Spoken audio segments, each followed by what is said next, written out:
बच्चों, आज हम देखेंगे इस वीडियो में क्लास 12 का जो एग्ज़ाम हुआ था आपके हेल्थ केयर, जिसे हम हिंदी बोलते हैं स्वास्थ्य देखभाल 2025 में आपका एग्ज़ाम हुआ है। आप देख सकते हो मेरे पास पेपर आ चुका है और पेपर आ गया और आपको सभी को पता है मैंने इसका सोल्यूशन भी कर लिया है।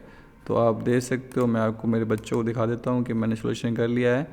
RBC 2025 class 12 health care and complete paper solution हम देखेंगे इस वीडियो में। ठीक है मेरे बच्चा। तो बच्चा देखते हैं, इससे पहले मैंने 2024 और 2000 आपके 23, 22, 21 सभी के पेपर के 5 साल के पेपर सोल्यूशन करवाए हैं। आप वो वीडियो भी जाके देख सकते हैं प्लेलिस्ट पे जाके। बच्चों, वीडियो स्टार्ट करने से पहले बच्चों एक बात, एक वीडियो को, एक पेपर को सॉल्व करने में बहुत समझ आता है, तो आपका भी एक फ़र्ज़ बनता है कि आप ज़्यादा से ज़्यादा इस वीडियो को लाइक करें, ज़्यादा से ज़्यादा इस वीडियो को शेयर करें और ज़्यादा से ज़्यादा इस चैनल को क्या करें, सब्सक्राइब करें। ठीक है, सब कुछ करना है ज़्यादा से ज़्यादा और पढ़े भी आप ज़्यादा से ज़्यादा। तो स्टार्ट करते हैं बिना कुछ देर की ये बात फर्स्ट प्रश्न के साथ। रोगी शब्द का अर्थ है, ऑप्शन है मुझे कष्ट है, जिसे कष्ट है, कोई कष्ट नहीं है, ब दोनों। तो बच्चों इसका आंसर होगा जिसे कष्ट है, वो क्या है आपके रोगी शब्द का अर्थ। ठीक है मेरा बच्चा। प्रश्न नंबर चलते हैं 2 पे। IPD का पूरा नाम क्या है? अंतः रोगी विभाग, बह रोगी विभाग, मूल रोगी विभाग या उपरोक्त में से कोई नहीं। तो IPD का अंतः रोगी विभाग, जिसे हम बोलते हैं इंडोर पेशेंट डिपार्टमेंट, इसका पूरा नाम हुआ। I for indoor, P for patient, D for department, जिसे हम IPD कहा जाता है। प्रश्न नंबर 3। किसी विभाग का काम अस्पताल को साफ सुथरा रखना है?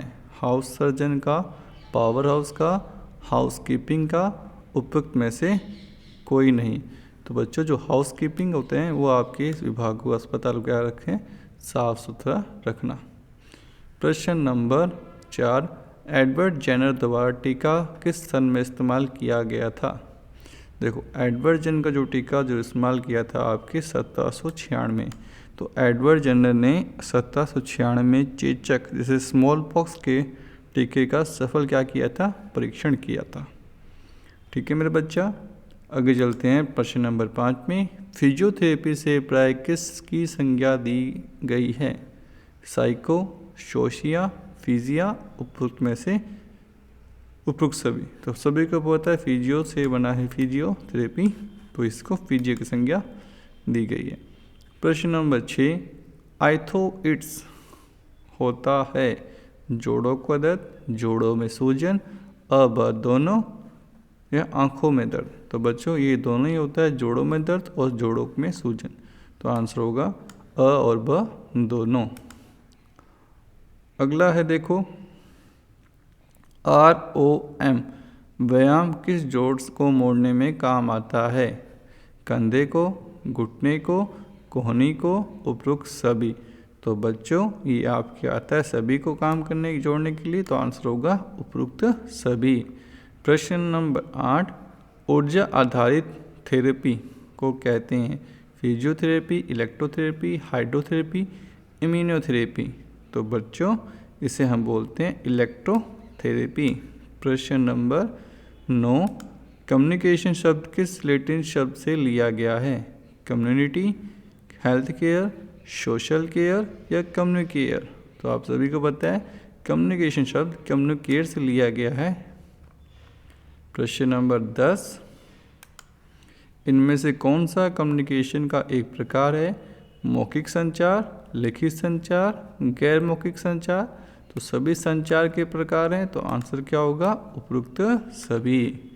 प्रश्न नंबर 11। कंप्यूटर स्क्रीन पर चीज़ों को इधर उधर करने में इस्तेमाल होता है माउस, CPU, प्रिंटर, उपयुक्त में से कोई नहीं। तो इधर उधर करने के लिए हम माउस का उपयोग करते हैं। प्रश्न नंबर 12। तनाव एक प्रतिक्रिया है, भावनात्मक, शारीरिक, मानसिक या उपयुक्त सभी। तो बच्चों ये सभी है, तो उपयुक्त सभी इसका आंसर होगा। प्रश्न नंबर 13।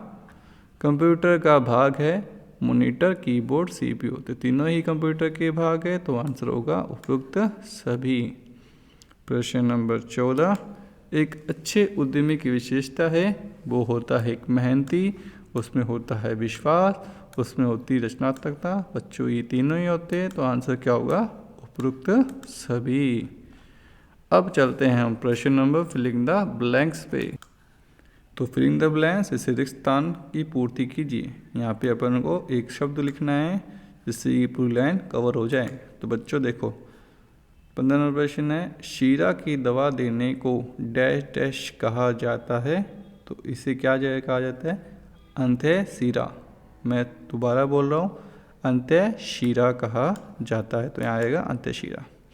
प्रश्न नंबर आता है आपके 16, दो मुख्य प्रकार के कैप्सूल हैं, तो कौन सा है? एक होगा आपकी हार्ड कैप्सूल और एक होगा आपकी सॉफ्ट कैप्सूल। तो आप इसको यहाँ पे लिख सकते हो, हार्ड और सॉफ्ट। प्रश्न नंबर 17, रोगी के जाने के बाद किए जाने वाला कीटाणुनाशन डैश डैश कहलाता है। तो क्या कहलाता है? आपकी टर्मिनल कीटाणु शोधन कहलाता है। तो यहाँ पे आएगा टर्मिनल कीटाणु शोधन। प्रश्न नंबर 18, टीका एक डैश डैश पदार्थ है। तो टीका एक जैविक पदार्थ है। प्रश्न नंबर 19, जल चिकित्सा पद्धति में डैश डैश उपयोग होता है। तो आपकी होता है पानी का उपयोग होता है। प्रश्न नंबर 20, फिजियोथेरेपी का लक्ष्य सामान्य शारीरिक क्रिया की डैश डैश है। तो क्या है? पुनर्स्थापना है। प्रश्न नंबर 21, अस्पताल में के अपशिष्ट को डैश डैश अपशिष्ट कहते हैं। तो इसे कहते हैं हम जैव चिकित्सा अपशिष्ट। प्रश्न नंबर 22, अस्पताल में एक व्यक्ति से दूसरे व्यक्ति में लगने वाला संक्रमण कहलाता है। तो बच्चों ये आपके क्रॉस संक्रमण कहलाता है। क्या आएगा? क्रॉस संक्रमण। प्रश्न नंबर 23, सामान्य कचरे को डैश डैश रंग की थैली में डाला जाता है। तो सामान्य कचरे को आपके काले में या हरे रंग की थैली में डाला जाता है। प्रश्न नंबर 24, जैव चिकित्सक अपशिष्ट को अन्य सामान्य अपशिष्ट के साथ डैश डैश नहीं करना चाहिए। तो मिश्रित नहीं करना चाहिए। प्रश्न नंबर 25, रोगी को चिकित्सा रिकॉर्ड स्थायी वैधानिक डैश डैश होता है। तो ये स्थायी आपके दस्तावेज होता है, वैधानिक दस्तावेज होता है। प्रश्न नंबर 26, प्रलेख में प्रत्येक रिकॉर्डिंग की तिथि डैश डैश अंकित होना चाहिए। तो आपके किसकी? समय और हस्ताक्षर अंकित होने चाहिए। प्रश्न नंबर 27, किसी अजनबी रिकॉर्ड पढ़ने की अनुमति डैश डैश नहीं है। किसी भी अजनबी को रिकॉर्ड पढ़ने की अनुमति नहीं है। प्रश्न नंबर 28, चार्ट पर रिक्त डैश नहीं छोड़ना चाहिए। तो स्थान या जगह नहीं छोड़नी चाहिए। प्रश्न नंबर 29, डैश डैश समय प्रबंधन सबसे प्रभावी तनाव रहित तकनीक है। तो ये प्रभावी समय प्रबंधन, तो यहाँ पे आएगा प्रभावी। प्रश्न नंबर 30, उद्यमशीलता एक प्रकार का डैश डैश है। तो उद्यमशीलता एक प्रकार का स्वरोजगार है। ठीक है मेरे बच्चा, अब चलते हैं आगे। IPD, what is the IPD? अंतः रोगी विभाग किसे कहा जाता है? अब चलते हैं हम अपनी आंसर बुकलेट पे। देखो, अंतः रोगी विभाग से आईपीडी कहा जाता है। अंतः रोगी विभाग आईपीडी अस्पताल का वह विभाग है जहां उन रोगियों को भर्ती किया जाता है जिन्हें 24 घंटे या उससे अधिक समय तक देखरेख, सर्जरी या विशेष चिकित्सा उपचार की आवश्यकता होती है। दूसरा देखो, अस्पताल की सफाई पर टिप्पणी लिखें। देखो, अस्पताल में सफाई अत्यंत महत्वपूर्ण है क्योंकि यह संक्रमण यानी कि इन्फेक्शन को फैलने से रोकती है। इससे इसमें फर्श, दीवार, उपकरणों और बिस्तरों को नियमित सफाई, कीटाणु शोधन शामिल है ताकि रोगियों और कर्मचारियों के लिए सुरक्षित वातावरण सुनिश्चित किया जा सके। प्रश्न नंबर 33, प्रश्न नंबर 33 देखो क्या कह रहा है। कीटाणुनाशन से आप क्या समझते हैं? तो देखो, यह वह प्रक्रिया है जिसके द्वारा निर्जीव वस्तुओं जैसे नॉन लिविंग ऑब्जेक्ट की सतह से रोगजनक सूक्ष्मजीवों को नष्ट किया जाता है। हालांकि यह ज़रूरी नहीं है, इसमें सभी बैक्टीरिया या बीजाणु भी नष्ट हो जाते हैं। प्रश्न नंबर 34, रबर मैकिन्टॉश की सफाई कैसे की जाती है? तो देखो, रबर मैकिन्टॉश को साबुन या पानी से धोया जाना चाहिए। धोने के बाद इसे छाया में सुखाना चाहिए। इसे मोड़कर नहीं रखना चाहिए क्योंकि इससे ये फट सकता है, बल्कि इसे रोल करके रखना चाहिए। प्रश्न नंबर 35, फिजियोथेरेपी क्या है? तो देखो, फिजियोथेरेपी एक स्वास्थ्य देखभाल पेशा है जो चोट, बीमार या विकलांगता के प्रबंधन के लिए व्यायाम, मैनुअल थेरेपी और भौतिक एजेंटों जैसे गर्मी, ठंडा या बिजली का उपयोग करता है ताकि रोगी गतिशीलता और कार्य क्षमता को बहाल किया जा सके। मैं उन बच्चों की तारीफ़ कर रहा हूँ जो साथ में क्वेश्चन लिख रहे हैं और उसके उत्तर भी आप अपनी कॉपी में लिख रहे हैं। ठीक है बच्चों, क्योंकि जिस तरीके से मैंने आपको करा रहा हूँ प्रश्न को सॉल्यूशन, जिससे आपके अच्छे नोट्स और अच्छे क्वेश्चन रिपीट हो सकते हैं। प्रश्न नंबर अब अगले पर चलते हैं। स्वप्रेरणा से आप क्या समझते हैं? स्वप्रेरणा वह आंतरिक शक्ति है जो किसी व्यक्ति को बिना किसी बाहरी दबाव के अपने लक्ष्य को प्राप्त करने, कड़ी मेहनत करने और चुनौतियों का सामना करने के लिए प्रेरित करती है। प्रश्न नंबर अब चलते हैं 37 पे। कंप्यूटर को शुरू करने का तरीका लिखिए। तो कंप्यूटर को शुरू करना, देखो पहले क्या करेंगे, मुख्य पावर स्विच ऑन करेंगे, फिर यूपीएस का बटन दबाएं। अगर आपकी यूपीएस लगा हो नहीं है तो फिर आप सीपीयू से पावर बटन दबाएं, फिर मॉनिटर बटन दबाएं जिसे ऑपरेटिंग सिस्टम लोड का इंतज़ार करें। ठीक है। प्रश्न नंबर 38, एक उद्यमी को नौकरी उत्पन्न करने के लिए क्या योगदान है? तो देखो, एक उद्यमी नया व्यवसाय शुरू करता है जिससे न केवल उसे स्वयं रोजगार मिलता है बल्कि वह व्यवसाय के संचालन के लिए अन्य लोगों को भी काम पर रखता है, जिससे बेरोजगारी कम होती है और आर्थिक विकास होता है।